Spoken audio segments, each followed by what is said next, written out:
Good evening, Belize, and welcome to XTV's news broadcast for Thursday, May 8, 2025.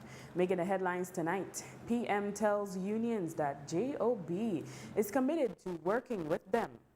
Shine and Fonso's on-air disagreement ends in shouting.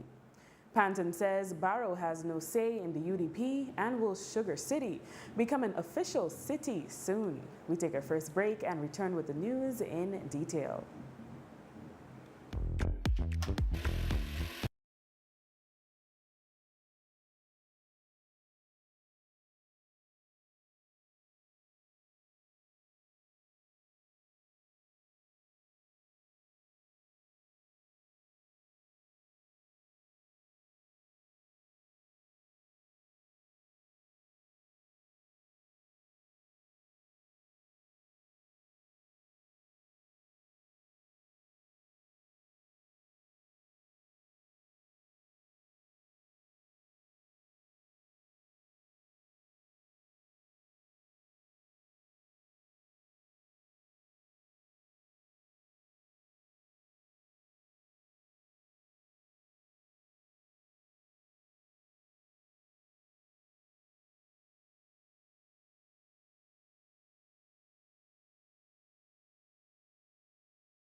Nahikli Kwang, Belis, Kwang Kochit Sakal.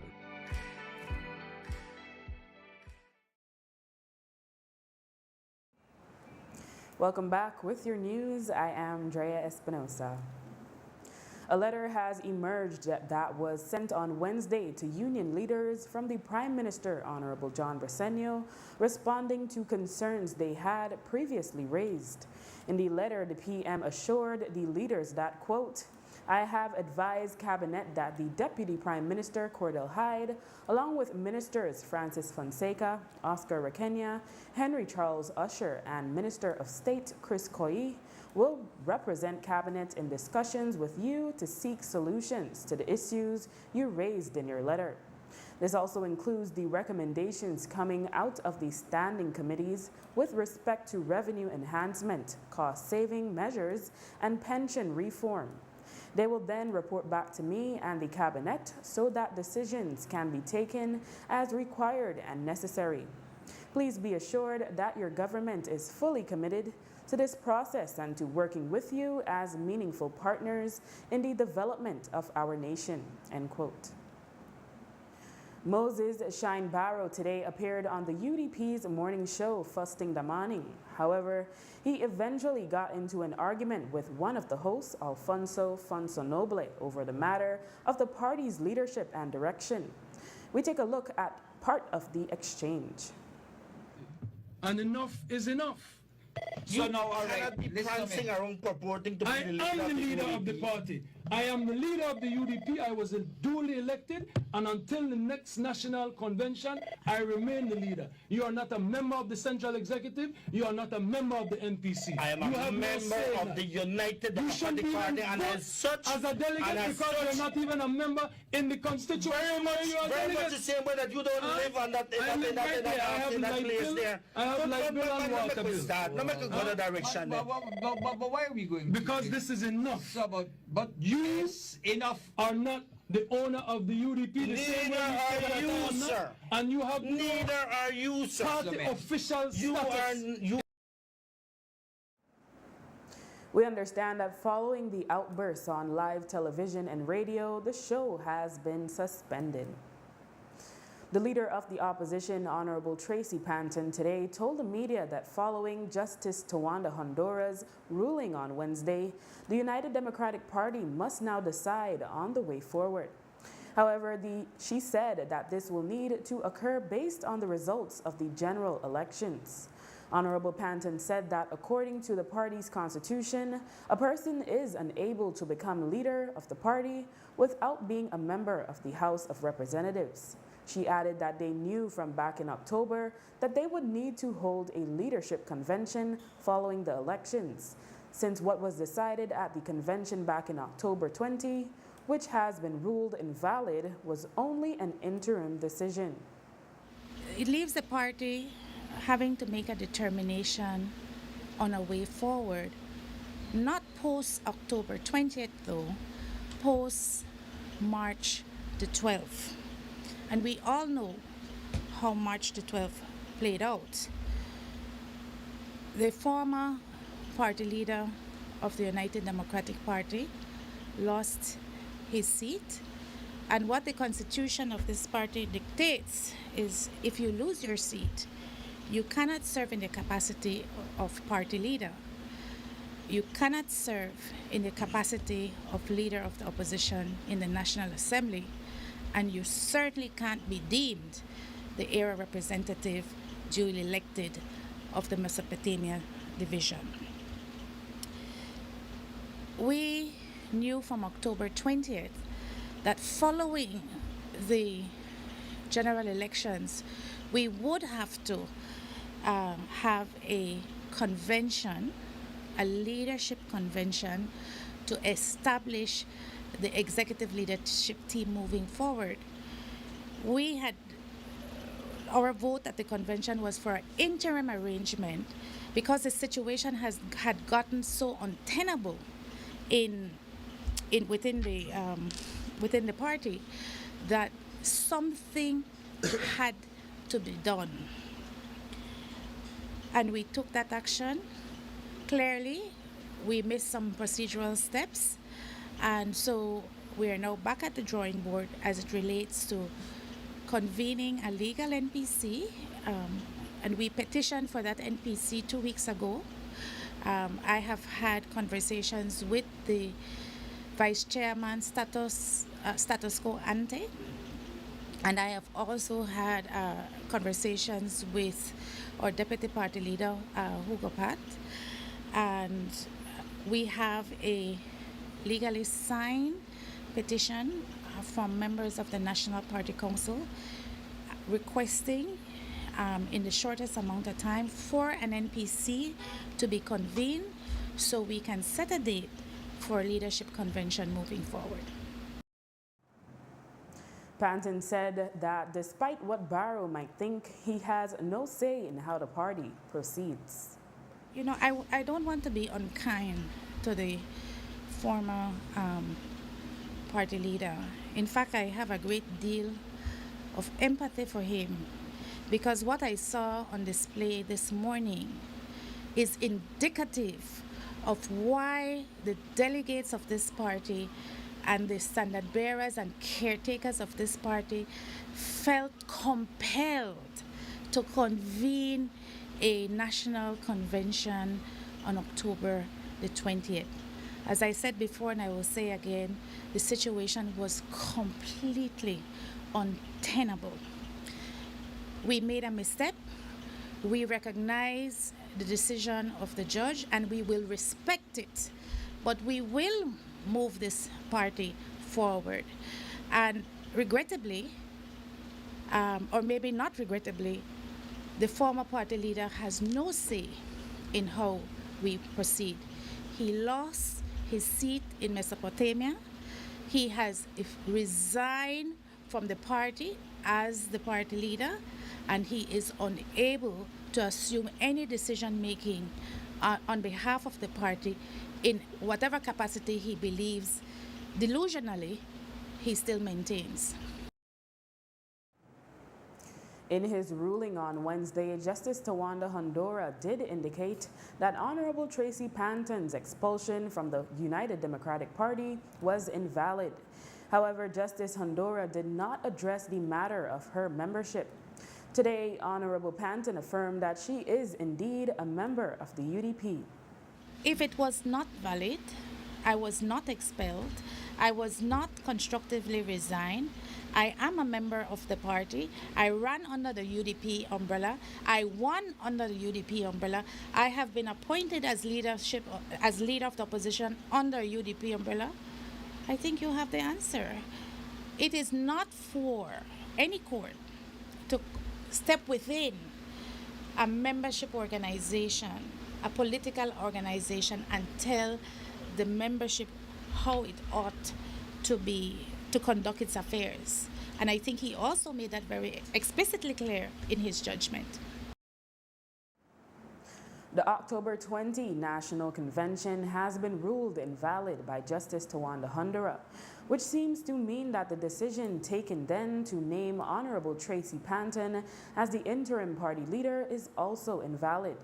Moses Shine Barrow lost his seat at the general elections, which, according to the UDP's constitution, also means he is also not eligible to be the party leader. So, who is the current leader of the party? Leader of the opposition, Honorable Tracy Panton, addressed the question today. Well, I think the leadership will be determined when we have a leadership convention. In the absence of a leader, the deputy leader is asked to take on some of those responsibilities. In the absence of a chair, the vice chair is asked to take on those responsibilities. But there is no leader of the United Democratic per se. There is a first deputy leader and a second deputy leader who will step into that role until a leader has been determined. The constitution of the party says that in order to serve in the capacity of leader of the United Democratic Party, you would have had to win your seat. And we know that the former leader was third in a three-man race. So there is no way he can legally and constitutionally serve as leader of the United Democratic Party. Panton today also affirmed that the National Party Council will intervene. She said that the process has been triggered and has received favorable responses. She said that the party is bigger than any one person and that the party's decision makers will make the necessary decisions on the party's leadership. Well, we're definitely adhering to the process. As I said, 2 weeks ago, we started collecting the signatures for an NPC to be convened, to mandate it, because once it is petitioned, it must be convened. Those signatures have been delivered to the Vice Chairman status quo ante. Those signatures have been delivered to the Secretary General. In my conversations with Alberto August earlier this morning and yesterday, and in fact earlier this week, there was an agreement, and he wrote to me formally to say we will proceed with an NPC, and at that NPC a date will be determined for the leadership convention to be held. This party does not belong to Tracy Panton. The party does not belong to Hugo Pat as our first deputy leader. It does not belong to Beverly Williams as our second deputy leader. It does not belong to Alberto August as our status ante vice chair. It does not belong to Jamal Barrow. The party belongs to the people, and it is the decision makers of this party, the delegates and the caretakers and the executive chairpersons and the secretaries and all those who are asked to make decisions on behalf of this party, who will make the determination when we convene at the NPC. After the break, boundaries adjusted for all 7 towns. Stay tuned. Hi there. Are you on your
Carretera 28 Fritón. Donde estás mejor vivo que muerto. Farmacia Fritón. Teléfono 22 32 87 6. In police news, a Corozal man has been injured following a shooting incident after 7 Wednesday night. The victim has been identified as 34-year-old Charles Itzab. Reports are that Itzab was riding his bicycle on Diego Street in Corozal town when he was approached and shot several times. Itzab sustained 2 gunshot wounds to the left side of his abdomen and another to his upper left shoulder. Itzab was rushed to the Northern Regional Hospital and is now listed in a critical but stable condition. Police are investigating. A new pope has been elected. Cardinal Robert Prevost, who is 69 years old, is the first American to be elected pope in the 2,000-year history of the Catholic Church. He has chosen the name Leo XIV. He was born in Chicago and was a missionary who served as a priest in Peru for the majority of his career before assuming the influential position of bishop at the Vatican. His opening remarks as Pope Francis's successor, he declared, "Peace be with you." He placed a strong emphasis on a message of peace, communication, and missionary evangelism. An exercise to adjust the official boundaries for all 7 towns has just concluded. It was decades in the making, as most of the town boundaries were last adjusted in the 1980s or 90s, with only Punta Gorda, Toledo, being adjusted recently in the early 2000s. There were numerous consultations with the public and the business community, and several discussions with buffering villages. Director of Local Government Clifford King spoke more on the exercise. That exercise was called the Municipal Boundaries Redelineation Exercise, and really which focused on formalizing, normalizing, if you want to use those terms, the boundaries of the municipal boundaries, the municipal jurisdiction for 7 of our 9 municipalities, which incidentally were only the tongues. So this exercise did not include Belize City nor Belmopan. It focused on the 7 tongues across the country. This is something that was initiated back in 2012, when it was recognized that the existing municipal boundaries did not align with the level of expansion and development of the spaces around those jurisdictions. And so from about 2012 or 2010 there, about the town councils, we know as a Ministry of and Department of Rural Development, of Local Government, that these towns were growing and that the boundaries were not aligned with the expansion that was happening, the development that was happening. But on the other side of that, the municipal authorities had to be providing services to these areas, whether it was garbage collection, whether it was maintenance of streets and parks and playgrounds, and those kinds of municipal services that people who live in towns or who live right next to towns would be clamoring for. And of course, these were areas that were not expanding into villages. So these persons were right on the periphery of the town. King explained the key changes in all 7 of the affected municipalities. In the case of Punta Gorda, the major part of the work there was the clarification of the distinction between Punta Gorda and Hopeville, and then excluding the St. Vincent Block property, which is people know traditionally as the Carib Reserve. That is not a part of the town. And then the expansion into what were recently known as the VOA lands in the case of Punta Gorda. In the case of Dangriga, the expansion just took the town into the Commerce Bight area to now include the Commerce Bight Port area, and going up to the Carib Reserve, area in Dangriga. So in terms of Dangriga, that's the expanse. In terms of Benque Viejo, a clear delineation between Socots and Benque, that is very clear now, and then an expansion into this southeastern area of the tongue and not across the river, essentially. In Orange Walk, it's really locked in between Trial Farm and the tongue is really locked in between Trial Farm and San Jose Palmar. But just went eastward towards the the roundabout area going towards the San Esteban Road, which now incorporates a community called Petville. That is a growing area in Orange Walk. Corozal, no major significant changes, just clarification between San Andres and Corozal tongue. That's essentially what it is. San Pedro, like I said, it's almost the entire island now. And in the case of, to include, of course, the Secret Beach area, that is a huge development area, and then some small islets that where residents, where people live, and they come into town to get services. Some of those islands, those little islets. And then in the case of San Ignacio, just clarity between Esperanza, what people know as the Red Creek area. That's the boundary line at the eastern point. And then clear demarcation between the tongue, Bullet Tree, Cristo Rey area. That's exactly what has happened there. Following the official boundary changes, the Statistical Institute of Belize, SIB, has begun to make adjustments. GIS officer at the SIB, Maritza Canto, explained that the new municipal population figures will be ready in about a month's time. Since the government of Belize updated its the new boundaries for the 7 municipalities, the SIB is in the process of updating these municipalities which has been affected. For the 2022 population and housing census, the SIB updated its enumeration district boundaries, areas where the SIB collects data and disseminates data to the general public. These EDs were updated in collaboration with the working boundaries for each municipality. These working boundaries are areas which municipalities provide services such as garbage collection and disposal, liquor and trade licenses. What we're seeing with in comparison to our data,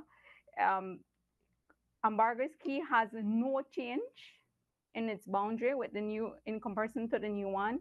However, there is a slight change in Corozal, in Orange Walk, in Benque Viejo, and Punta Gorda. These changes encompasses approximately 50 buildings. There are major changes in San Ignacio and Dangriga. Approximately 500 buildings got affected. So we will make adjustment to these buildings, to the boundaries, and we'll have the new population counts in the mid-year estimates, which again, these mid-year estimates are based on the census projection, on the census as their baseline. Orange Walk Town saw a significant expansion. Mayor of Orange Walk, Ladrick Shepherd, spoke more about the changes and why they were necessary. The area that we were more likely catering for. One is the San Jose side, which was not part of the town, but the town council used to do all the major services like pick up their garbage and paving the street. It not only belonged to the town council, but also belonged to the area representative, which is Honorable John Bersenio, Prime Minister. So we both were coordinated with those people. So since it was his area, he would give us finance to go ahead and assist the people in San Jose side. We were not collecting any tax in that area. Also, Petville is also a part of his area in Central. So that area, we asked for that area as well, too. And then another area that we asked for on Gabriel. On Gabriel is the area right after the people stadium to the back, which the properties are owned by residents, but there is no access for them to acquire their lands so they can put in their work. So the council decided to know we might have to work closely with the Prime Minister to see how best we can assist these people in on Gabriel. But it is a flood-prone area that when we were having some neighborhood meetings with the Prime Minister and the residents from in that entire area, we know for a fact that we might have to do some uplifting there. So they know that. But most residents are asking personally to see how we can build a bridge because there There is a drain that runs from one end to the other end that goes to feed out Mamaya, that empties water from out of Orange Rock, that we probably would have to build some bridges so that people can have access to Aunt Gabriel. And I'm pretty sure that since the town council will be taking over Pittsville, we will have to again give the essential services to these people as well too, because we will be collecting taxes from them. That's fixing, paving streets, and picking up the garbage, and then cleaning up the drains, so that for especially the lower area where we don't want the area, these residents to be flooded out. And then in Aunt Gabriel, there is nobody living there. So, but I can tell you for a fact there is about half the bat, about 200 or 300 house lots given out already in that entire area. Orange Walk Town is affectionately called Sugar City, but could that nickname convert into an actual name soon? Orange Walk Town might become a city soon. The mayor of Orange Walk, Ladrick Shepherd, revealed to Creme News XTV that his intentions are for his town to work towards becoming an official city. He understands that lots need to be done for that to happen. However, he says his long-term goal is to be mayor for 5 terms and is willing to put in the necessary groundwork. He also revealed that he would like for adjacent Trial Farm to join the town to become a city. I'm pretty sure of that. If under my tenure as mayor in Orange Walk, I plan to spend at least 5 terms as mayor. That's my goal. I want to stay and do as much work before I leave. When I leave as mayor, the town is in a tip-top shape, so beautiful, and overshine all the rest of the municipality. You know, everybody knows me. I'm a very aggressive mayor, and I like to get things done. And that what you said is so true. For that to happen, probably we will have to see if we can capture Trial Farm. If we can get Trial Farm on board to be part of the town, and that is much bigger. If that were ever to happen sometime, maybe in 2 other terms, pretty sure Orange Walk will turn into has to be turned into a city. We will have the capacity and amount of people that is required so that we can be a city. Well, it all depends on the area representative, and I'm pretty sure that Honorable Ramon Montes Cervantes is willing enough to work along with us. We have been working hand in hand with Honorable Montes Cervantes, just like that's the key word in Orange Walk, and I wish that it would spread to all of the rest of the districts, is that we have a working partner, a working relationship with the area representative in the east, where Honorable Kevin Bernard is, in central, where the Prime Minister, and everybody knows that we were very close to one another. And then in north, where Honorable Montes Cervantes is, I'm pretty sure that we can combine our working effort together, combine the town council with what we have the manpower and the equipment to make sure that we continue to do it. Remember, we do all the necessary work that needs to be done. Cleaning the drain, picking up the garbage, and paving streets. So, and I'm sure that the residents from Trial Farm would want to see what is happening, would be jealous and want to see what is happening in the town, and want to see if that can happen for them in the village, and they would adapt to it. But again, it is something that the village people have to want, because you just can't say, oh, we want to take over Trial Farm and turn Orange Walk into a city. If the village people don't want that, then it's gonna be a challenge. Director of Local Government Clifford King said he knows of Mayor Shepherd's intentions and said he feels more of these moves will happen in the future. He said many people fear such changes as they fear potential taxes, but he said the people of Trial Farm and other such villages need to have discussions as to what services they would like to have access to and make decisions based on what's good for future generations.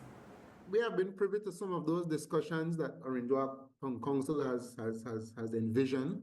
And of course, the people from Trial Farm also recognize, or at least some leaders in Trial Farm would have recognized that this is potentially possible.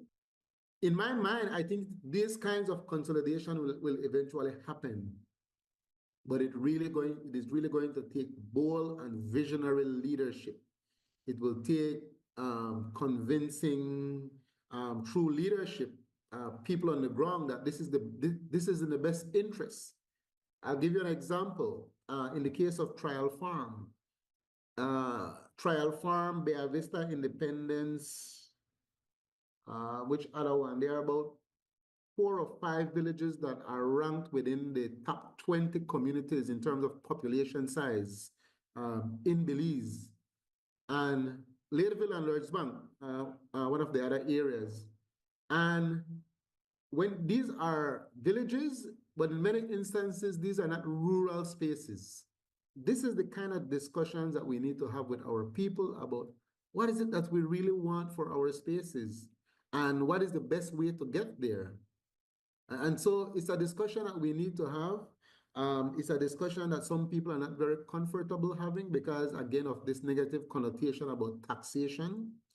But it's really about a necessary discussion about a vision that we have for this place that we want to live in now, but also for generations to come. Apart from trying to lure Trial Farm Orange Walk is set to expand across the river. Mayor Shepherd explained that there are lots of economic potential that was simply waiting for the town boundaries to change, which recently occurred. Across the river, there are some private owners that own that entire area, and they wanted to do zip lining across the river. There are some people that already came to the council to do some zip lining that that can run across the river. That is something that we had in mind. There was a personal resident that wanted to build some rooms, some hotel rooms, the cabanas on the opposite side as well too. So I'm pretty sure now that some of these what is happening now since we're acquiring Pittsville, these people that thought that we would no way the town would expand and we wouldn't get the proper services that we need so we can continue our livelihood, and for those that had properties there that sold them cheap, because you know that what probably happened, that thinking they're scratching their head as, oh my, see what happened, no, I shouldn't have sold my property so cheap. That's why there's a saying that say that you don't sell early. So I'm pretty sure that many people are happy now because they will be getting the essential services for their area now. And I'm pretty sure that other people will be asking him for properties and lands. Yes. So if he goes and expand a little more to the opposite side, heading towards BSR ESI, there is a good amount of land that is there.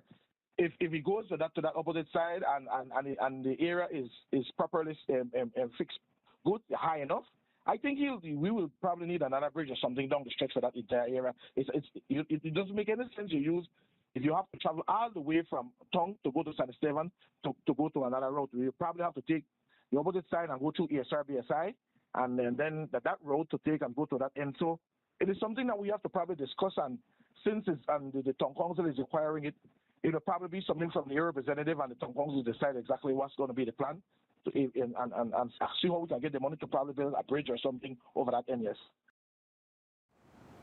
Mayor Shepherd also shared other major plans he has for his town, including ensuring that all the streets in Orange Walk Central are paved. As we speak right now, I'm working on some manual paving in the town for some streets, and then we are also working on some drainage system for heading into the rainy season. These are the things that I have planned, and I told my council that this is the second year now. I'm heading into my second term of my 3-year term, and I want to do all my work. So look out hopefully by the end of December, to hear that all the streets in Central where the Prime Minister is fully paved. There is no more dirt road, and I'll be working closely with Honorable Kevin Bernard in East, and that's so my goal is to continue more street paving in the entire town, and also open up some streets that have been closed for years and years as access, because we have one of the things I was noticing in September, we have the big carnival, and every time we have carnival there were some clogged streets. We have located about 3 to 4 other lanes that needs to be open so that we don't have that congestion when it comes to red people that wants to come to it and enjoy the September celebration. So that is my biggest plan. I will be telling and have some videos about it in the near future. After the break, we honor mothers who work full-time. Stay with us. Smart is enhancing your mobile experience to keep you connected.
online and receive real-time status updates.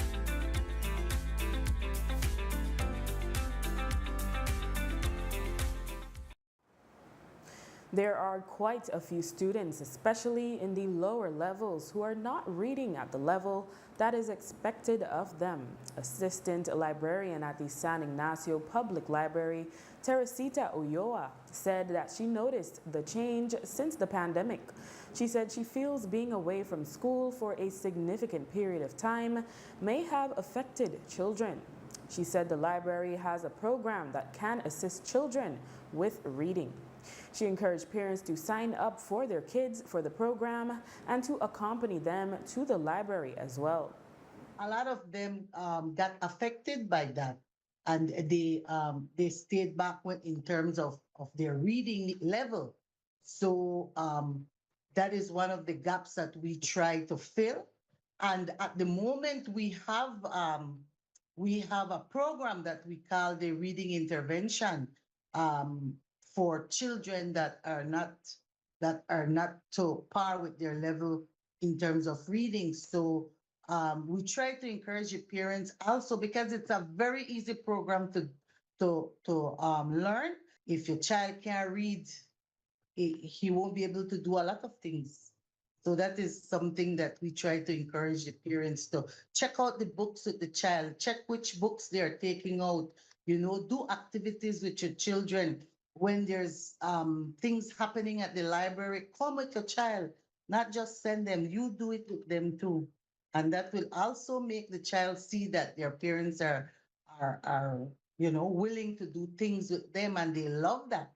So they will continue to do things with their parents. And it builds a bond between both of them, and the trust, so it helps in everything else, aspects of their lives. If you would like to join a library or sign up on behalf of your child, the process is easy. Assistant librarian at the San Ignacio Public Library, Teresita Ulloa, encouraged people to sign up, stating that they have a few steps. They're quite easy to follow. She explained what the process is. Oh, to join the library is very easy, even though a lot of people say, "What, miss? You have to do all of that?" Yes, you have to do, because just like when you go take out a passport, you have a lot of procedures you have to do, and the same way with the library. But it's very easy. If you're a child and you're going to school, you get a membership form, and then you fill it out. You take it to the school. Your parents have to fill it out for you. Take it to the school, have the principal sign it, and then you bring it back, and all we charge is $3. But that $3 gives you a membership card for 3 years. So every 3 years, you pay your $3. So it's like $1 for a year. You can't go wrong with that, right? And then you could take like 5 books. If you're a very avid reader and you keep coming to the library and we know you well, then we allow you to take more books than what it is allowed to take, because we don't know you are come back. And today we honor the mothers who also work full-time. First, we hear from Trisha Perez, whose mother, Sylvia Perez Gilhari, is a retired teacher and one of the founders of the Corozal Organization of East Indian Cultural Heritage. Greetings, Belize, Namaste. In honor of upcoming Mother's Day 2025, I'd like to take this opportunity first and foremost to thank God for allowing me to still be able to spend precious moments with my mom, Sylvia Perez Gilhari, and to all the mothers out there who are working hard to provide for their children and be role models for them. One fond memory that I'd like to share of me and my mom is the time that we spent together in the kitchen, of her teaching me her culinary skills, East Indian cuisine, and using healthy products from her own garden. This is also a time that we take to share each other's daily events and create a deeper bond. In this light, I'd like to wish all you beautiful mothers out there a happy and wonderful Mother's Day. The vice principal of Eden SDA Primary School, Alyssa Landero, has been a teacher for over 20 years. She has been dedicated to her work and her students for all that time. She has also been a dedicated wife and a dedicated mother. We asked how she manages to juggle all those roles. I have to share my time. I have been in a teaching career. This is my 21st year, 21 years of being a teacher, and 16 years of being a mom. So I just try to balance, but yes, it's very tiring to be in both, careers, I would say. Well, both of them are missions to me. In school, I have a lot of children. Like I always tell my husband is a teacher too. So, and I'm a teacher as well, but it is tiring because, we come to school the whole day, we have to do a lot of work. We still go home to do our part at home, but still think about the children. Because, here in school, like around 11 in the night, where I was thinking, oh, what can I do to help this child? What can I do? And also you're thinking, oh, my very own child is at home. My child needs my help too. So we just have to use our time wisely. This is for my children. This is for the children at school. And that's how we have been managing. Famed artist, performer, and author Kenny Morgan praised the sacrifices of the mothers who work, especially those who are also teachers.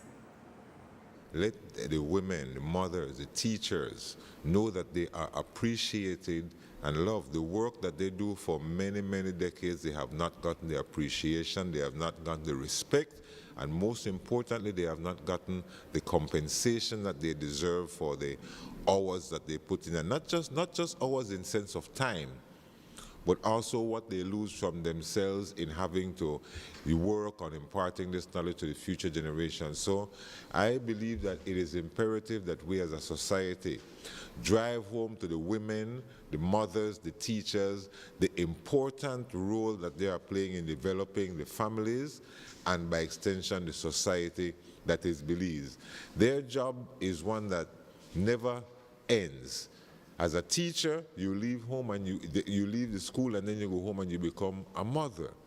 So it is the onus is on us as a society in general to express our appreciation and as much as possible try to give them their roses before they pass. We don't want to hear after the fact they were doing such a marvelous job. What can we do now to express that appreciation? And yes, I do mean also physically, because it is a task, it is a hard job that they're doing, and I believe they deserve to be properly compensated for it. So my message to them basically would be, stand strong, keep doing what you're doing. Your recognition will come, and never ever sell yourself short. You are providing an important function and playing a vital role in the development of the future leaders and citizens of Belize. So all maximum respect goes out to the mothers, the women, the teachers. We love you, we are proud of you, we support you, and your time is coming soon. And with that, we have come to the end of our newscast. To repeat, can be viewed on the station later tonight at 9 and again Friday at midday. Join us again Friday at 6 p.m. for another news broadcast. I am Drea Espinosa. Have a safe and enjoyable evening.